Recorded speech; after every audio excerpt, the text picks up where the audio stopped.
Hello viewers, welcome back to my channel good thing. कैसे हो आप? आशा करती हूँ आप सब लोग अच्छे होंगे, स्वस्थ होंगे और अपनी लाइफ में आगे बढ़ रहे होंगे। जैसा कि बहुत टाइम हो गया ब्लॉग नहीं आए, लगभग 2 महीने से मैं बाहर हूँ, तो बीच बीच में मैंने ब्लॉगिंग करने की कोशिश की लेकिन नहीं हो पाया। फाइनली मैं ससुराल में थी, तो यहाँ मैं पैकिंग करके फिर से अपने नए रास्ते, नई मंजिल की ओर निकल चुकी हूँ। तो मैंने सोचा मैं आज से आपके साथ फिर से कंटिन्यू ब्लॉग शेयर करूँगी, अपनी जर्नी शेयर करूँगी। और मेरी स्टडी भी उतनी अच्छे से नहीं हो पाई, शादी थी, साथ में ससुराल में इतना काम, ये सब करके मैं मैनेज करने की कोशिश कर रही थी, बट मैंने ब्लॉग नहीं शूट कर पाया क्योंकि इतना काम मुझसे नहीं होता था। लेकिन आज से मैं डेली शेयर करूँगी और मुझे भी लग रहा था मेरी फ्रेंड्स को इंतज़ार होगा मेरे ब्लॉग का, मैं नहीं कर रही हूँ।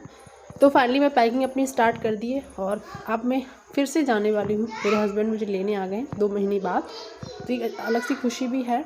और इस बार बस यही सोचना है कि इस बार मंजिल को पाना है, कड़ी मेहनत करना है, पूरे 1 साल अपने आप को देने हैं और अपनी पहचान बनानी है क्योंकि इतना अब वक्त भी नहीं है।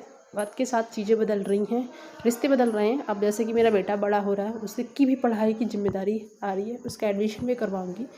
तो मैंने सोचा मैं अपने टाइम टेबल को इस तरह इस बार बनाऊंगी, जैसे जब वो स्टडी करने जाएगा, स्कूल जाएगा 2-4 घंटे के लिए, तो मैं वो अपना टाइम स्टडी का रखूँगी। उसके बाद फिर मैं उसको भी देखूँगी क्योंकि वो भी मेरी जिम्मेदारी है। तो आपको अब डेली ब्लॉग देखने को मिलेंगे और उसके लिए सॉरी, मैंने आप लोगों के साथ ब्लॉग नहीं शेयर कर पाए, मेरी मजबूरी थी। और आई थिंक आप लोग समझ जाएंगे कि सबके ससुराल में सब एक जैसा माहौल नहीं होता है या सब कंफर्टेबल नहीं होते, और मेरे यहाँ तो ब्लॉग बनाना भी अलाउ नहीं है, तो इसलिए समझ सकते हैं मैं वहाँ नहीं कर सकती थी। जितना मुझसे हो सका मैंने उतना कोशिश किया था, बट आज से जो है डेली आएगा। और फाइनली मैं यहाँ आ गई हूँ। ये जो ब्लॉग था 2 दिन का था और यहाँ की कंडीशन आप देख सकते हो कितनी ख़राब है। 2 महीने का रूम पड़ा हुआ, समझ सकते हो जब लड़के रहते हैं कि इतनी सफाई बिल्कुल इन्होंने नहीं की, इतना गंदा है। देख के मुझे इतनी टेंशन हो रही थी। साथ में वहाँ पे भी इतना काम था होली के टाइम, तो वहाँ मैंने इतनी सफाई, मैं खुद ही इतनी बीमार हो चुकी थी। और यहाँ आके तो मेरा बता नहीं सकती हूँ मैं क्या करूँ, बट फिर मैं सुबह जल्दी उठी, मैंने कहा चलो काम तो करना ही है। और लगभग आज 4 दिन हो गए मुझे काम करते करते, तब मैंने अपनी रूम की हल्की कंडीशन सही कर पाई है। तो पहले दिन सिर्फ मैंने क्लीनिंग ही की थी, कुछ नहीं किया। दूसरे दिन ना सामान जो था उसे जो लेके भी आए थे साथ में, उसको भी रखा था। तीसरे दिन मैंने कपड़े वगैरह वो धुलना, बहुत काम था। तो आज मैं दिखाऊंगी कि किस तरीके से मुझे 5-6 घंटे लगभग, मैं शाम को 4 बजे मैंने नहाया और तब मैंने जाके सफाई कर पाई है। तो चलिए मेरे ब्लॉग में पूरा ब्लॉग देखिएगा।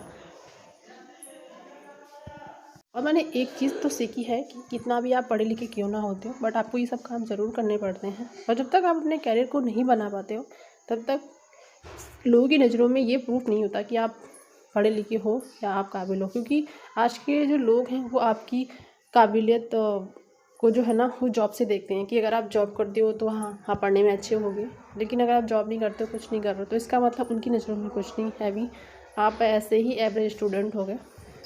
तो मुझे समझ में आ गया कि नहीं, अपने आप को प्रूव करना बहुत ज़रूरी है। वैसे मैं किसी के सामने अपने आप को प्रूव नहीं करना चाहती, बट फिर भी मुझे ऐसा लगता है कि जब मैंने इतनी मेहनत की है अपनी लाइफ में कुछ अचीव करने के लिए, तो मुझे थोड़ी सी मेहनत और करनी चाहिए थी।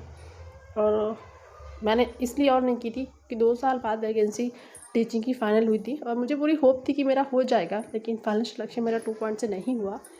उस वक्त मुझे बहुत टेंशन हुई थी, मैं बता नहीं सकती हूँ। एक तरीके से मैं डिप्रेशन का शिकार हो गई थी, बट फिर चीज़ों को धीरे धीरे मैनेज किया। फिर मेरा बेटा हुआ, फिर मैं उसमें लग गई, बदलाव हुआ। लेकिन अब मुझे लगता है कि हर चीज़ से फ्री हो गई हूँ और मैं अपने हस्बैंड के साथ अब रहने भी आ गई हूँ।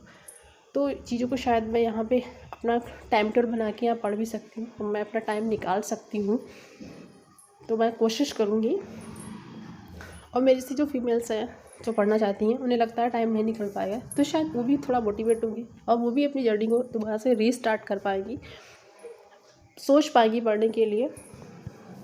और मैं दिखाऊं, देखो रूम की कितनी बुरी कंडीशन है और मैं इसको भी क्लीन करती हूँ।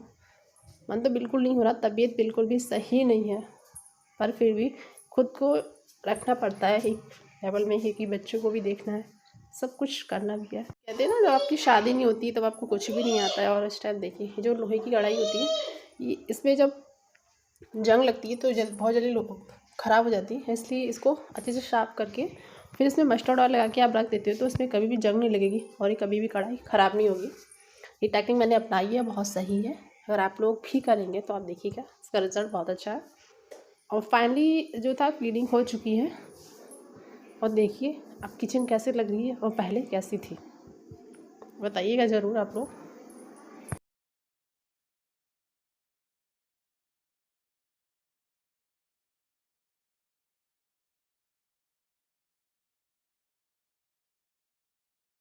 तो फाइनली सारा काम हो गया है और शाम के बज रहे हैं 6 और मैं आ गई थी यहाँ। मैंने मंदिर भी क्लीन किया हुआ था क्योंकि शाम की पूजा ही मुझे करनी थी।